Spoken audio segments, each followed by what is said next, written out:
ఇది చేద్దాం అనుకుంటున్నాను. నేను ప్రార్థన చేసుకొని మోకరించి ప్రార్థన చేసేసుకొని దేవుడు డబ్బులు ఏం లేవు బయటకు వెళ్ళిపోతుంది.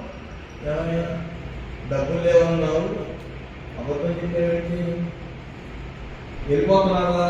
డబ్బులు లేవు, చూసుకో, జేబులు చూసుకో, బ్యాగులు చూసుకో, ఏం లేవు. మరి ఎట్లా వెళ్తాం? కలిసి వెళ్తున్నాను. ఎక్కడికి వెళ్తాం? కలిసి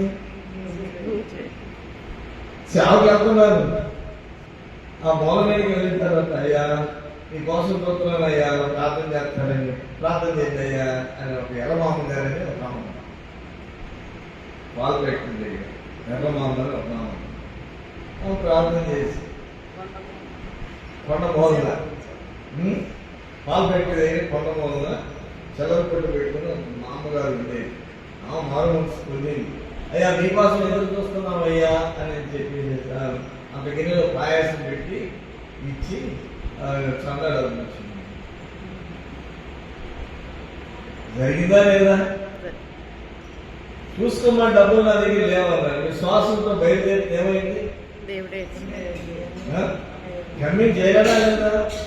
అంత దూరం చేయలేదు. వర్షం వచ్చేస్తుంది, ఎలాగా చేతుల్లో డబ్బులు లేవు. ఇటు నడిచిపోతే రోడ్డు ఒకటి వస్తే ఆ రోడ్డు దగ్గరికి నిలబడితే దేవుడు కార్యం చేస్తాడని మనసు అనిపిస్తుంది. సరే ఆ రైలు కట్టు దాటి, ఆ బొట్టలు దాటి, బొట్టలు దాటి రోడ్డు మీదకి అలా నిలబడ్డాను. నిలబడగానే ఒక వ్యక్తి వచ్చి ఎక్కడికి అన్నాడు. ఎవరు ఆయన తెలియదు నాకు. నేను ఎక్కమన్నాడు, ఎక్కాను. ఎక్కిన తర్వాత నా వైపు చూసి నా స్నేహితుడు కూడా మీకులాగానే ఉంటాడండి, మీరు ఎక్కడికి వెళ్ళాలా అన్నాడు. ఎవరు మీరు అన్నాడు. ఇప్పుడు ఏం చెప్పాలి? నేను బలానా విజయవాడ నుంచి వస్తున్నానండి, సేవ నిమిత్తం వస్తున్నాను, ఇక్కడ ఈ ఊళ్ళో పరిచయం అయిపోయింది, మళ్ళీ నేను నా మనస్సాక్షి నన్ను నడిపిస్తున్నట్టుగా నేను ఇక్కడికి వచ్చాను.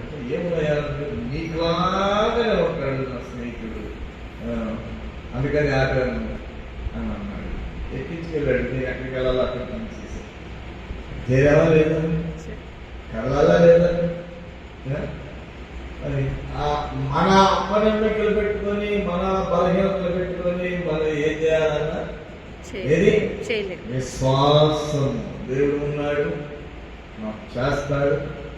నా హృదయాన్ని సెట్ చేసుకొని ప్రార్థన చేసుకుంటే దేవుడిగా సాధ్యమయ్యేది.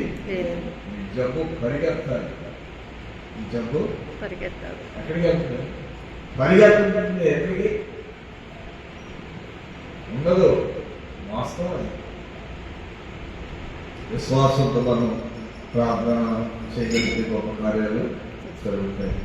కనుక ఒక్కొక్కరు మరి మనకు 1 గంట వరకు సమయం ఉంది. ప్రార్థన చేయని వాళ్ళు ప్రార్థన చేయండి. ప్రార్థన చేసేవాళ్ళు కొంచెం పాపం గారికి రాలేదు, నాకు జ్వరం జరుగుతుంది అనుకుంటా, ఆ కోసం ప్రార్థన చేయండి. పాపం గారు దాని ఆగదు, వచ్చేస్తుంది. నాకు బాగలేదు అనుకుంటా. సరే మనం గుడికి ప్రార్థన చేయాలి.